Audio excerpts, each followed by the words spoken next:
जय श्री कृष्ण दोस्तों, मैं हूँ रेनू भाटिया और आप सुन रहे हैं रब कथा प्रेजेंट श्रीमद् भागवत कथा as it is.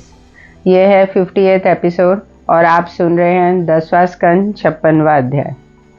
Shri Krishna ji ने अपने पुत्र व पतोहू को देखकर बहुत प्रसन्नता हुई।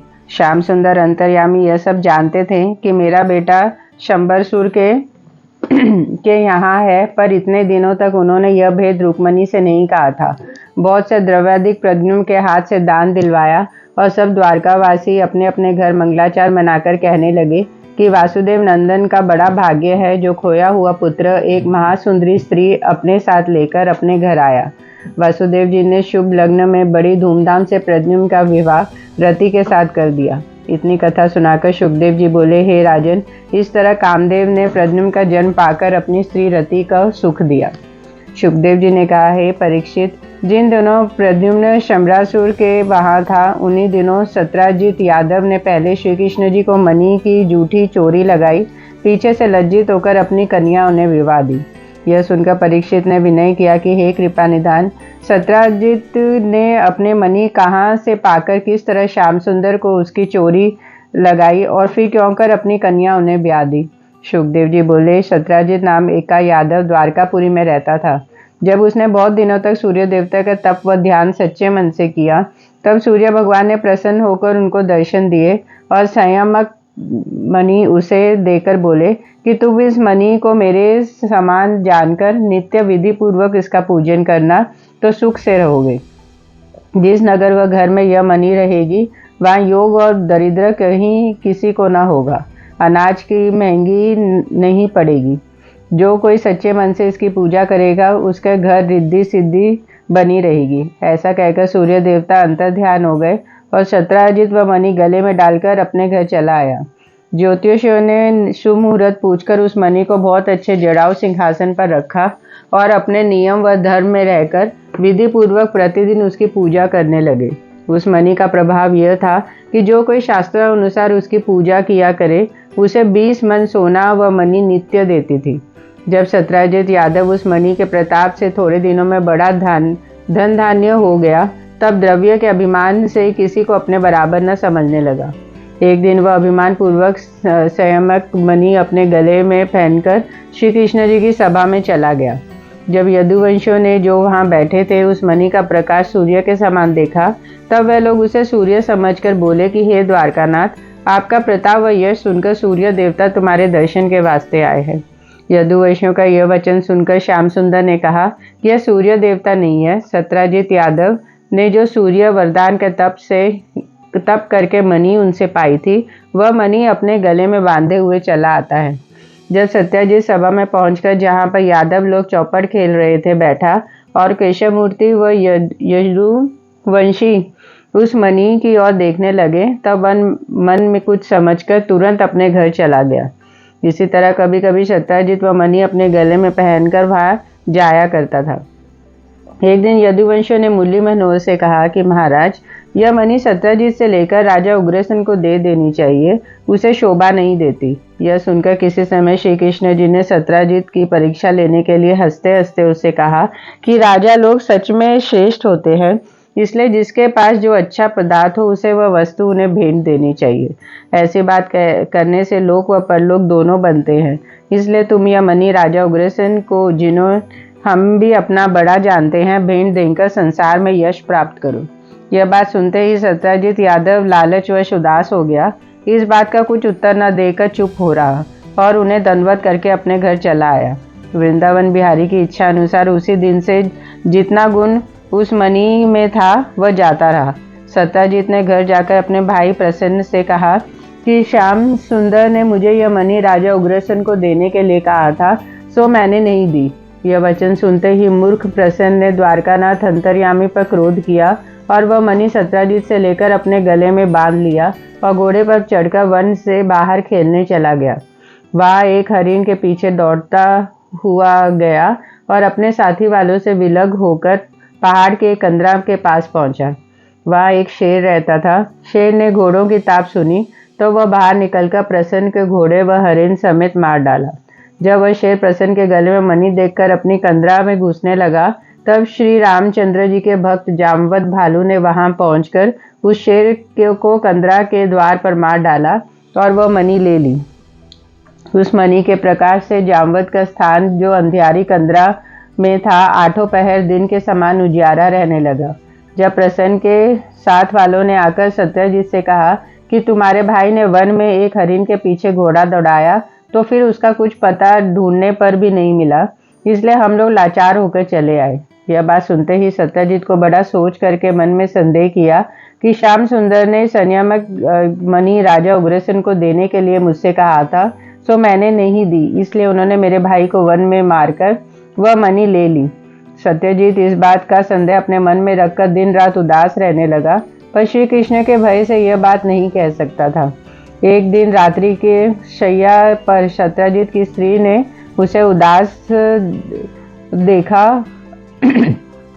यह बात सुनकर सत्यजीत ने कहा कि हे प्राण प्यारी, स्त्री के पट में कोई बात नहीं पचती, पर अपने घर का सब हाल दूसरे से कह देती है, अपना भला बुरा नहीं समझती, इसलिए अपने मन का भेद जिस बात से खटकता हो स्त्री से कहना न चाहिए।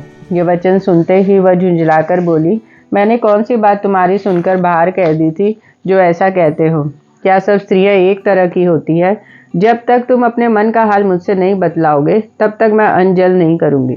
यह बात सुनकर सत्यजीत ने लाचारी से कहा कि झूठ सच का हाल तो परमेश्वर जाने, पर मेरे मन में एक बात का संदेह है, सो तुमसे कहता हूँ। तू किसी के सामने इस बात की चर्चा मत कीजिए। जब उसने कहा कि बहुत अच्छा, किसी से नहीं कहूंगी, तब सत्यजीत बोला कि एक दिन श्याम सुंदर ने मुझसे संयमक मणि राजा उग्रसेन को देने के लिए कहा था, सो मैंने नहीं दी, इसलिए मुझे ऐसा मालूम होता है कि उन्होंने प्रसन्न को वन में मारकर वह मणि ले ली होगी। दूसरे का सामर्थ्य नहीं जो मेरे भाई को मार सकता। सत्यजीत तो यह बात अपनी स्त्री से कहकर सो गया, पर उसकी स्त्री रात भर सोच में विचार कर जागती रही।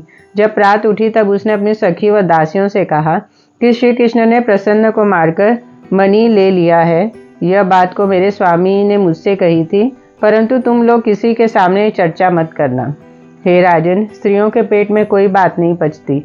तब यह चर्चा होते होते फैल गई। तब श्याम सुंदर के महल में किसी स्त्री ने जाकर कहा कि ऐसी बात सत्यजीत की स्त्री कहती है।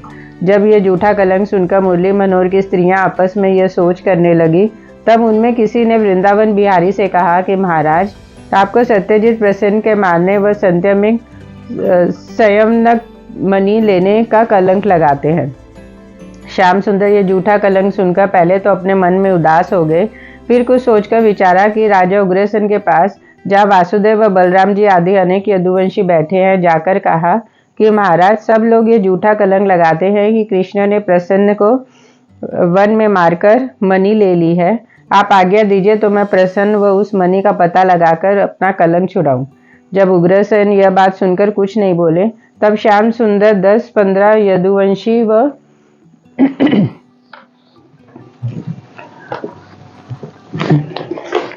वह थोड़े सेवकों को जो अहेर खेलते समय अपने उसके संग थे, अपने साथ लेकर उन्हें ढूंढने निकले। जहाँ प्रसन्न ने हरिन के पीछा घोड़ा दौड़ाया, वहाँ घोड़े के पैर का चिन्ह देखते हुए चले। जहाँ प्रसन्न व घोड़े के लोथ पड़ी थी, वहाँ सब पहुंचे तो शेर के पांव का चिन्ह देखकर मालूम किया कि शेर ने उसको मार डाला, पर उस मणि का पता नहीं वहाँ कहाँ है। इसलिए मोहन प्यारे यदुवंश समेत शेर के पांव का चिन्ह देखते हुए जब उस कंदरा के द्वार पर जहाँ जामवत रहता था पहुंचे, तब वहाँ क्या देखा कि शेर मरा हुआ पड़ा है, पर मणि वहाँ भी दिखलाई नहीं दी। यह अचंबा देकर यदुवंशियों ने श्याम सुंदर से कहा कि महाराज, इस वन में ऐसा बलवान मनुष्य व पशु कहाँ से आया जो शेर को मारकर मणि लेकर इस कंदरा में घुस गया।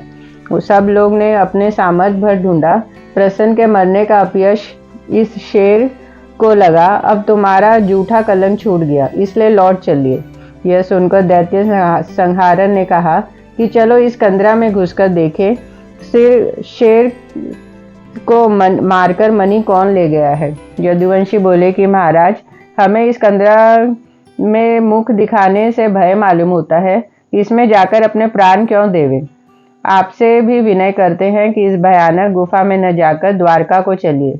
हम सब लोग वहां चलकर कहेंगे कि प्रसन्न को शेर ने मारकर मणि ले लिया और उस शेर को न मालूम कौन मारकर वो मणि कंदरा के भीतर ले गया। यह हाल हम लोग अपनी आंखों से देख आए हैं।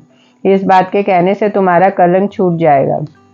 जब मारे डर के कोई गुफा में नहीं गया, तब श्याम सुंदर ने अपने साथियों से कहा कि मेरा चित्त मणि में लगा है, इसलिए मैं किसी का कुछ डर न रखकर अकेला इस कंदरा में जाता हूँ। तुम लोग 12 दिन तक मेरी आशा यहाँ देखना। इस अवधि तक कंदरा के बाहर आए तो अच्छा है, नहीं तो यहाँ का हाल घर पर जाकर कह देना। हे राजन, केशवमूर्ति ने उस संध्यारी कंदरा में थोड़ी दूर जाकर क्या देखा कि एक स्थान वह बाग बहुत अच्छा जामवत के रहने का बना है और उसकी महासुंदरी कन्या जामवती व मणि हाथ में लिए पालने में झूल रही है। जामवंत सो रहा है और एक दासी उस पालने के पास बैठी है। जैसे ही श्री कृष्ण ने हाथ बढ़ाकर मणि लेना चाहा, वैसे ही दासी ने जामवंत को पुकारा। जामवंत नींद से जाकर मुरली मनोहर के साथ कुश्ती लड़ने लगा। 27 दिन तक बराबर दिन रात जामवंत ने श्याम सुंदर से महायुद्ध करके अनेक दाव पेंच किए। जब उसका कोई दाव वृंदावन बिहारी पर नहीं लगा और लड़ते लड़ते मारे भूख व प्यास से उसका बल घट गया, तब दैत्य संहारन ने एक ऐसा मुक्का जामवंत को मारा कि वह घुटने के बल बैठ गया। उस समय वह अपने मन में विचार करने लगा कि रामचंद्र व लक्ष्मी जी के सिवा कोई संसारी मनुष्य इतना सामर्थ्य नहीं रखता जो 27 दिन तक मेरे साथ लड़कर मुझसे जीत सके। इसलिए मैं यह श्याम रूप रामचंद्र जी का अवतार मालूम होता है, जिसके साथ लड़ने से मेरी यह दशा हुई।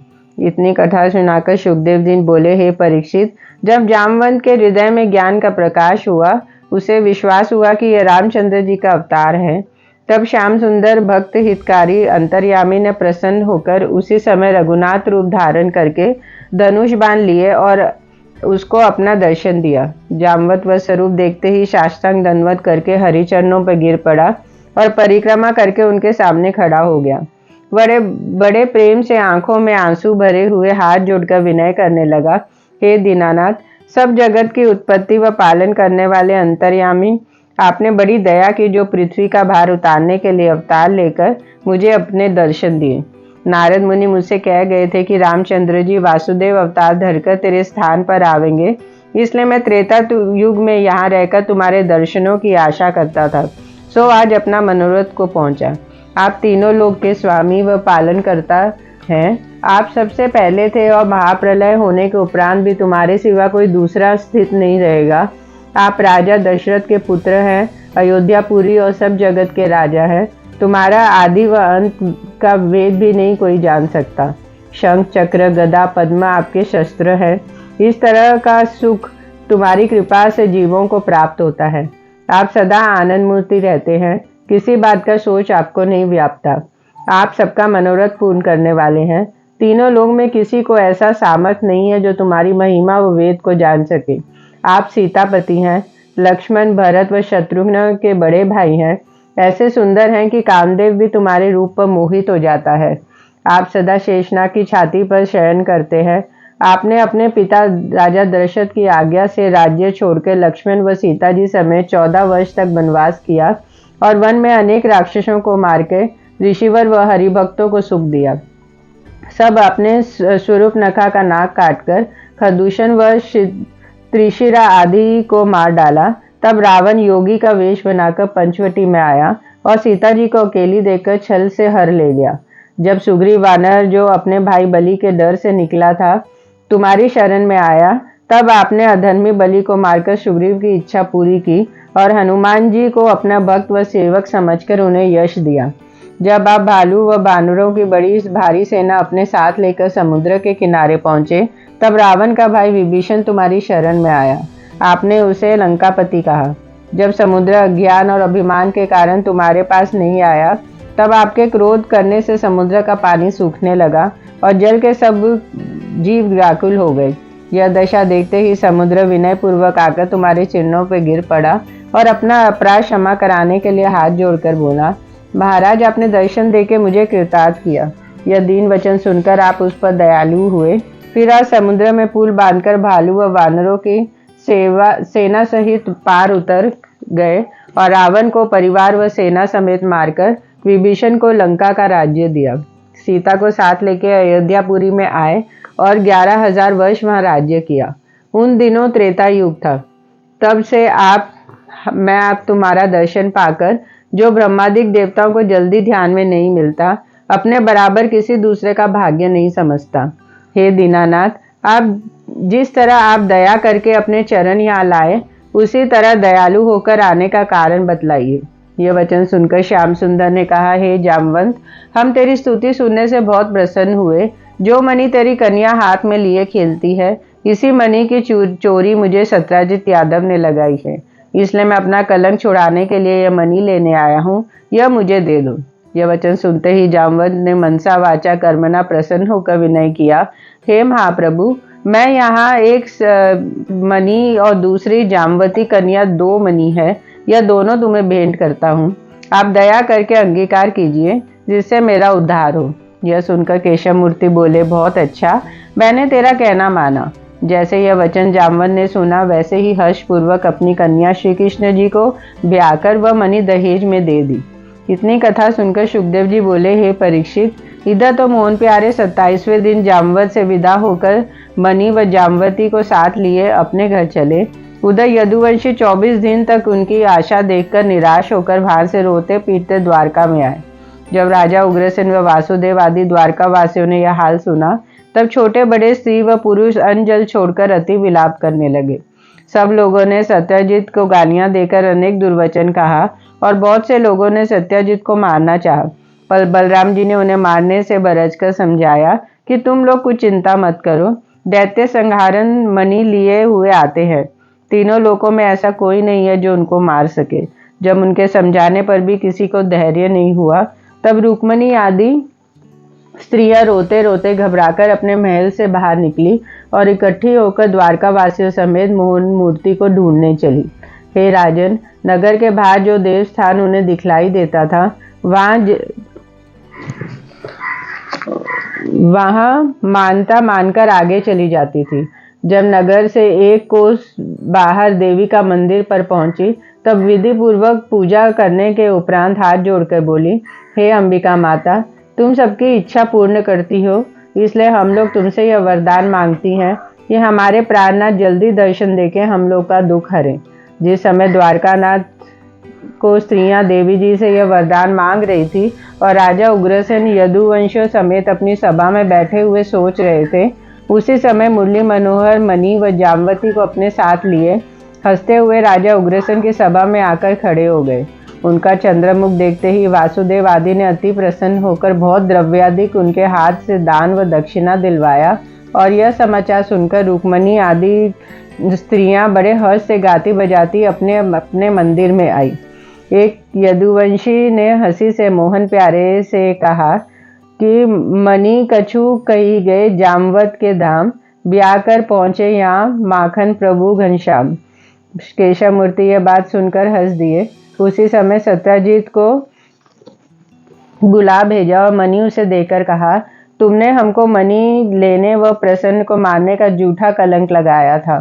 तुम्हारे भाई को शेर ने मारकर मणि ले लिया और उस शेर को जामवत भालू मारकर मणि ले गया था। जामवत ने अपनी बेटी मुझे ब्याह कर ये मणि दहेज में दी है, सो अपना मणि तुम लो।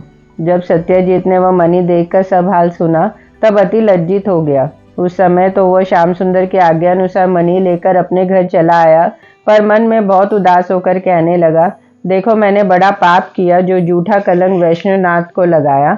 अब मुझे उचित है कि अपनी कन्या सत्यभामा उन्हें ब्याह कर यह मणि दहेज में दे डालूं तो मेरा अपराध छूटे।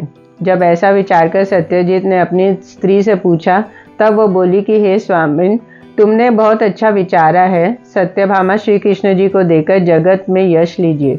यह वचन सुनते ही सत्यजित ने शुभ लगन ठहराकर तिलक की सब वस्तुएं अपने पुरोहित को वासुदेव जी के यहाँ भिजवा दी। राजा उग्रसेन ने यह तिलक बड़े हर्ष से ले लिया और धूमधाम से बारात साजकर श्याम सुंदर को ब्याहने आए। सत्यजित शास्त्रानुसार अपनी कन्या मुरली मनोहर को ब्याहकर वह मणि और अनेक रत्नाधिक दहेज में दिए। श्री कृष्णचंद्र ने और सब दहेज ले लिए, पर वह मणि उसे फेर कर कहा कि यह मणि हमारे काम की नहीं है, हमने इसकी पूजा नहीं बन पड़ेगी। यह मणि तुम अपने यहाँ रखो। जब तुमने अपनी कन्या हमको ब्याह दी, तब तुम्हारे घर का सब कुछ हमारा हुआ। जो तुमने हमें कलंक लगाया था, उस बात का भी कुछ अपने मन में सोच न करो।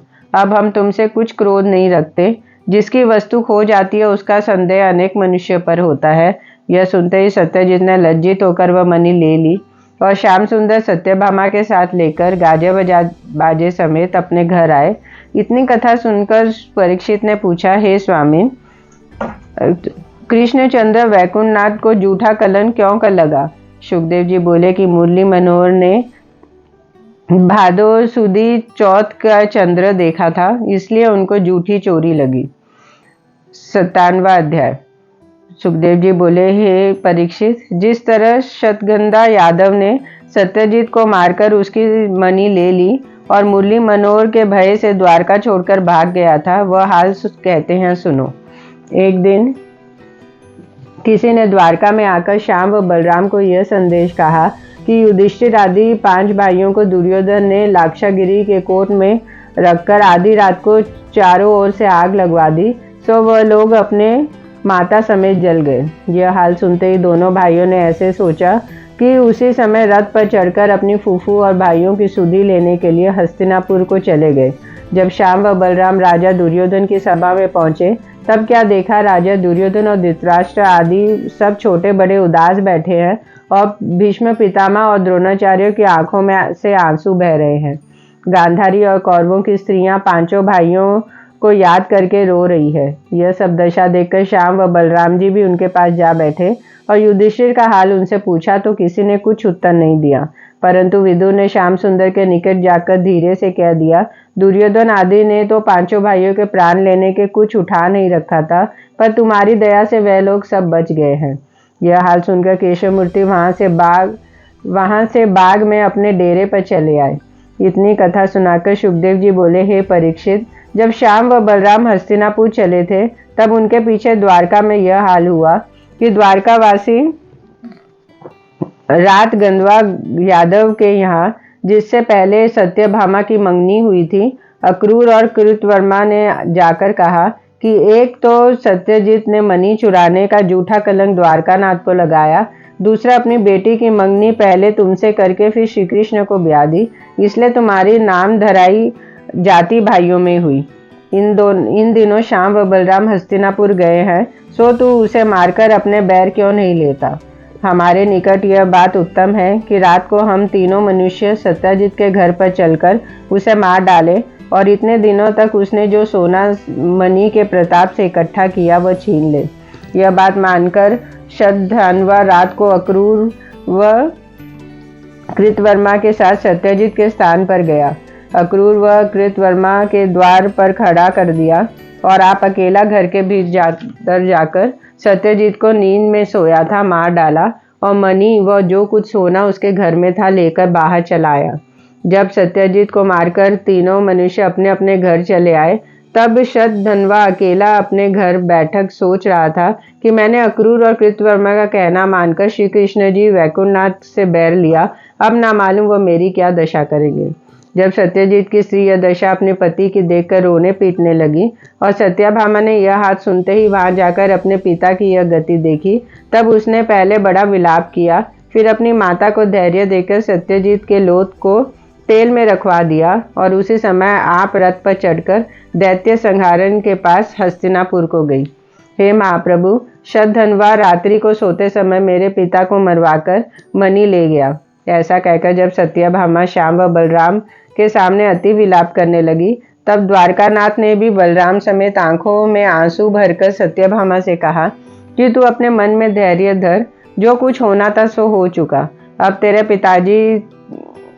तेरे पिताजी तो सकता नहीं, पर जिसने तेरे बाप को मारा उसे हम मारकर बदला लेंगे। जब तक शतधन्वा को न मारूंगा तब तक दूसरा काम न करूंगा। जब यह बात सुनकर सत्यभामा को कुछ धैर्य हुआ, तब वृंदावन बिहारी उसी समय बलराम जी व सत्यभामा को साथ लेकर द्वारका की ओर चले। जब शतधन्वा ने सुना कि श्याम व बलराम हस्तिनापुर से आते हैं, तब वह अपना द्वारका में रहना उचित न जानकर मणि लिए हुए कृतवर्मा और अक्रूर के पास चला और हाथ जोड़कर बोला, सुनो भाई, मैंने तुम्हारे कहने से सत्यजित को मारकर वैकुंठनाथ से शत्रुता ली। अब श्याम व बलराम के हाथ से मेरे प्राण बचना कठिन है, इसलिए तुम्हारी शरण में आया हूँ। अपने कहने की लाज रखकर जहाँ बतलाओ वहाँ छिपकर रहूं। नहीं तो हे अक्रूर, तुम हमारा रथ हाँको, हम श्री कृष्ण जी से लड़ेंगे। हे शतधन्वा, तुम अपने अज्ञान से यह बात हमें कहने आए हो। पहले तुमने नहीं समझ लिया था कि सत्यजित को मारने से श्री कृष्ण जी सत्यभामा की सहायता करेंगे। हमसे तुम्हारी रक्षा नहीं हो सकती। यहाँ तुम्हारा मन चाहो वहाँ भाग जाओ। हम वैकुंठनाथ की सेवा होकर उसे ऐसे सामर्थ्य नहीं रखते कि तुम्हारा साथ देकर उनके साथ हाथ से अपने प्राण खोए। उनके बैर करके कोई जीता बच नहीं सकता। जिन्होंने गोवर्धन पहाड़ अपनी उंगली पर उठा लिया और बड़े बड़े योद्धा राक्षसों को क्षण भर में मार डाला, उनसे कौन लड़ सकता है। संसारी लोग अपने मतलब के लिए बहुत बातें कहते हैं, पर बुद्धिमान मनुष्य को उचित है कि अपनी हानि व लाभ समझकर वह काम करे जिसमें पीछे से दुख न पावे। हे राजन, अब अक्रूर और कृतवर्मा ने ऐसी रूखी रूखी बातें शतधन्वा को सुनाई। तब उसने अपने जी से निराश होकर वह मणि अक्रूर के सामने फेंक दी और आप एक घोड़े पर जो 400 कोस एक दिन में जाता था, चढ़कर जनकपुर की ओर भागा। उसी दिन श्याम सुंदर ने द्वारका में पहुंचकर उसके भागने का हाल सुना। तब उसने अपने स्थान पर भी न जाकर सत्यभामा को महल में भेज दिया और श्याम व बलराम दोनों भाई ने अपना रथ शतधन्वा के पीछे दौड़ाया तो जनकपुर के निकट उसको जा घेरा। उसी जगह शतधन्वा का घोड़ा मर गया। मुरली मनोहर के रथ की आहट पाकर वह पैदल भागा। जैसे दैत्य संहारन ने उसको भागते देखा, वैसे ही बलराम जी को रथ पर छोड़कर आप उनके पीछे दौड़े और निकट पहुंचकर सुदर्शन चक्र से उसका सिर काट दिया। जब वह मणि उसके पास नहीं मिली, तब बलराम जी ने आकर कहा कि हे भाई, मैंने शतधन्वा को वृथा मारा क्योंकि मणि उसके पास नहीं मिली। शतधन्वा को मारते समय बलराम जी उसके साथ नहीं थे, इसलिए परमेश्वर की माया से बलराम जी के मन में यह संदेह हुआ कि श्याम सुंदर ने वह मणि सत्यभामा को देने के लिए हमसे छिपाई है। उन्होंने केशव मूर्ति से कहा, हे भाई, वह मणि किसी दूसरे के पास है, तुम द्वारका में जाकर ढूंढो, एक दिन आप प्रकट हो जाएगी। मैं मिथिलापुर देखता हुआ पीछे से आऊंगा। इतनी कथा सुनाकर सुखदेव जी बोले, हे राजन, श्याम सुंदर अंतर्यामी बलराम जी के मन का हाल जानकर वहां से द्वारकापुरी को गए और बलराम जी मिथिलापुरी में आए। जब जनकपुरी में राजा ने उनके आने का हाल सुना, तब सम्मान पूर्वक उन्हें राजमंदिर में लिवा ले गए और बड़े आदर भाव से उनको अपने पास रखा। जब राजा दुर्योधन ने, जो बलराम जी से प्रीति रखता था, यह हाल सुना कि इन दिनों बलभद्र जी कृष्णचंद्र के क्रोध करके जनकपुर में टिके हैं, तब वह मिथिलापुरी में आया और बलराम जी के पास आकर उन्हें बड़े आदर भाव से अपने घर लिवा ले गया। यह विनय पूर्वक हाथ जोड़कर बोला, मुझे बड़े भाग्य से आपके दर्शन प्राप्त हुए। अब मेरी इच्छा है कि आप कृपा करके थोड़े दिन यहाँ रहिए और मुझको अपना शिष्य बनाकर गदा युद्ध सिखलाइए। यह बात सुनकर और उसकी सच्ची प्रीति देखकर बलदाऊ जी दुर्योधन को शिष्य बनाकर वहां गदा युद्ध सिखाने लगे। श्याम सुंदर ने द्वारका में पहुंचकर सत्यभामा से कहा कि सत्यजीत के बदले शतधन्वा को मैंने मार दिया, पर वह मणि उसके पास नहीं मिली। सत्यभामा को इस बात पर विश्वास न हुआ। उसने मन में यह संदेह हुआ कि मुरली मनोहर व मणि बलराम जी को देकर मुझसे बहाना करते हैं। जब अक्रूर व कृतवर्मा ने शतधन्वा के मारे जाने का हाल सुना, तब वह भी अपने प्राणों के डर से द्वारका से भागे। कृतवर्मा दक्षिण दिशा को चले गए और अक्रूर जी प्रयाग क्षेत्र में चले गए। वहां स्नान दान करने के उपरांत गया जी में जाकर पितरों का श्राद्ध किया और वहां से काशी जी में आकर रहने लगे। अक्रूर प्रतिदिन 20 मन सोना मणि से पाकर दानादिक शुभ कर्म में खर्च कर डालता था। श्याम सुंदर अंतर्यामी यह सब हाल जानते थे, पर उन्होंने यह भेद किसी से नहीं कहा कि अक्रूर मणि लेकर काशी जी में टिका है। जब द्वारकावासी यह समझते थे कि अक्रूर व कृतवर्मा ने सत्यजीत को मारने की सम्मति दी, इसलिए श्री कृष्ण जी के डर से वे दोनों भाग गए हैं। जब बलराम जी कुछ दिन बीते दुर्योधन को गदा युद्ध सिखलाकर द्वारका में आए, तब मुरली मनोहर ने यदुवंशियों को साथ लेकर सत्यजीत का लोथ तेल से निकलवाकर उनका क्रियाक्रम किया। इतनी कथा सुनाकर सुखदेव जी बोले, हे राजन, अक्रूर जी जिस देश व गांव में रहते थे उस जगह हरी इच्छा से प्रजा के इच्छा अनुसार पानी बरसता था और अन्न महंगा नहीं होता था। वहाँ कोई रोग महामारी आदि भी नहीं होती थी। सब छोटे बड़े आनंद पूर्वक रहते थे। सब वैकुंठनाथ की यह इच्छा हुई कि फिर अक्रूर को बुलाना चाहिए। तब द्वारकापुरी में अवर्षण होकर रोग व महंगी से प्रजा लोग दुख पाने लगे। अपने देश की यह दशा देखते ही यदुवंशियों ने घबराकर श्याम सुंदर से कहा, हमको शरण तुम्हारे रहें, महाकष्ट अब क्यों कर सहें। राधे राधे। प्रेम से बोलो राधे राधे।